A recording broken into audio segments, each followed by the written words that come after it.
It never ceases to amaze me just how much computer-induced or internet-induced ADD I have. This is Sandi Maki with a little bit of heavy breathing just before midnight. Well, it's the weekend, and I decided that I would not be attached to my computer for most of the day, so I wasn't. I was reading books. I was outside enjoying the beautiful fall weather. And then when I ran out of those things to do, I decided to check in online. I think that we label it a little bit too much, that the internet takes us away from other activities and is sometimes not a positive thing. I sat down at my computer so that I could specifically put together an email newsletter, a really short one. And I've probably been on the computer now for at least an hour. Do you think that I've started the email newsletter? No.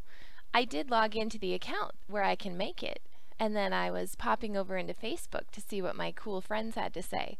And then I was checking out cool links and new technology. There's a super duper cool camera that'll be coming on the market pretty soon that takes pictures of light and then you can focus it later. Isn't that just the coolest thing? So from there, then I popped over onto another website that I manage where I've been monitoring some of the search engine ranking, some of the SEO results. So I was checking out what was going on there. And while that was happening, there was one of the pages that was open and it looked like there could be a couple more links added. So I did that. Then I went back over to my website so that I could figure out what I wanted to put on my newsletter and see if maybe I wanted to tweak some things before I send people over to check it out, which then prompted me to click on my Shelfari account, which is what I use to track the books that I'm reading and share them with others. So then I had to go into there, and in the meantime I'm trying to put together a book discussion group around The Fountainhead by Ayn Rand, which is an incredible book that I'm in the midst of and would love to be having some conversations about. So is it really internet-induced ADD, or is it exploration of the world at super fast speeds? I'm going to go with exploration of the world at super fast speeds, because where else, ever, can you get this much information this quickly, answers to questions, find out what's coming up, and really follow all of your areas of interest almost simultaneously because it's just a click away? Oh, in the meantime, I was also checking in on my Google AdWords account, which has a couple of campaigns running that I'm trying to monitor and see what's going on. Good news, 3 clicks in the last little bit, and I then did a test search for it, which does show my ad coming up, but I did not click it because I don't want to pay for it, just for my ability to check it out. So super fast speeds, I think we can get more accomplished in a short amount of time now than we ever could before. If you haven't checked out TED.com, again, here's another reminder, TED.com, go check it out. There's a new TED Talk that I heard about this week where scientists are exploring dark matter. And the Nobel Peace Prizes given out this year were given to people making discoveries on this front.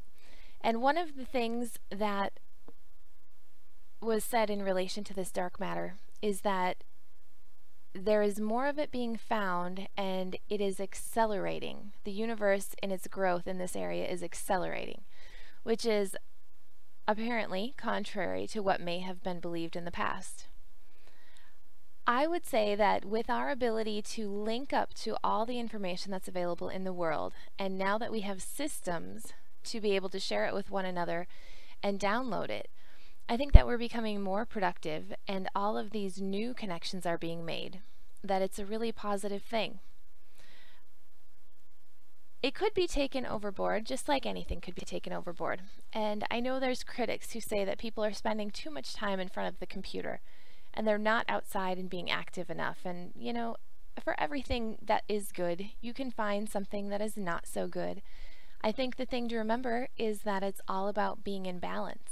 So we should continue exploring and finding new things and accelerating the growth of everything. while still staying in balance.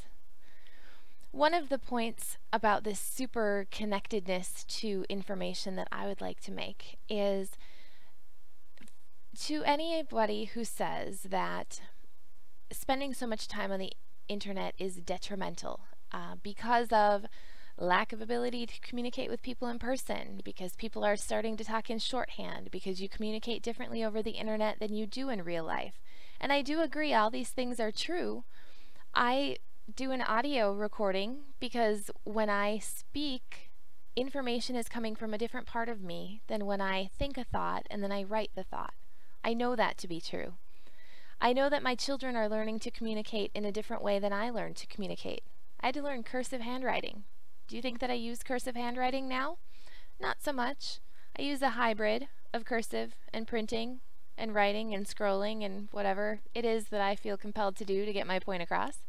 Sometimes I type and sometimes I talk. I think that the new technologies and the internet are creating new neural pathways in our brains versus harming anything that's already been there. I think our capacity to handle more is greater. Multitask is probably getting greater, or at least multi-think. We think so many random thoughts a day that they're all spinning through our head at one time. I can only speak one thought at a time, and I can consciously think one thought at a time, but I can unconsciously think about many, many thoughts at one time.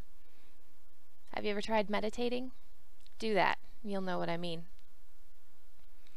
So I think that this information superconnectedness is really a pretty cool thing. I think if anybody tried to absorb all of it, they would overwhelm themselves in a hurry. The really cool thing, though, is if we each spend time figuring out what is most interesting and important to us, we can focus on that, and we can allow everybody else to focus on their favorite part. And then when we bring all these parts together, which is exactly what we're doing with the internet, and sharing all this information, then we can all learn from the Cliff Notes version from each other. I was in my mastermind group this past Thursday, and something came up which I feel compelled to share with you now. We were talking about the reading of books, and one of the members of our group thought it would be a great idea if instead of having to put on his list and make the time to read all these books, he could just hire people to read all these books for him and give him the most important summary points of what was included. Now that's just a pretty interesting thought, considering that you can probably go on to Google and get information about just any book that you ever would have wanted, along with highlights. You could probably get many different perspectives. So if you knew the genre of the perspective that you were looking for, you would definitely find the information to support it. The other interesting part about this is that I don't think reading a book is necessarily about the information contained in the book. It is in some cases. I think more often, though, reading a book is about the connection that you create with the author's words and the subsequent discussions and introspections and reflections that happen in your own mind. So I don't think hiring somebody else to read the book for you is the solution. I think you should make the time to read the books that are of interest to you and take the time to have those dialogues within yourself. If you're reading purely for the sake of reading, that's one thing. If you're reading for the sake of assimilating information and coming up with new thoughts and theories, that's another. Along those lines, I am looking to put together a discussion group around the book The Fountainhead by Ayn Rand. So if anybody has read it, would like to read it, or has perspectives that they feel are worth sharing, I would love to hear from you, whether online or in person. I think a discussion group around this topic would be phenomenal. So until next time, enjoy some time for a little bit of reading, a little bit of reflection, and a little bit of meditating, sometimes with a little bit of heavy breathing just before midnight.